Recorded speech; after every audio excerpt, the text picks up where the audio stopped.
বন্ধুরা, আমি বানাবো আলু ভাজা। প্রথমে আলুগুলোকে কেটে ভালো করে ধুয়ে কেটে দিয়েছিলাম।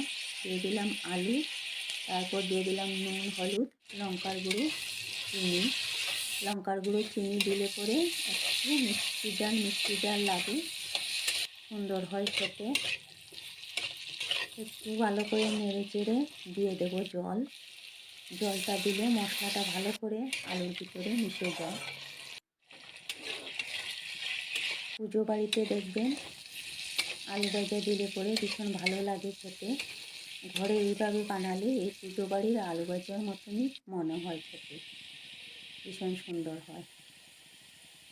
এইভাবে বানালে আমার ছেলেও পছন্দ করে, না হলে ও আলু ভাজা খায় না।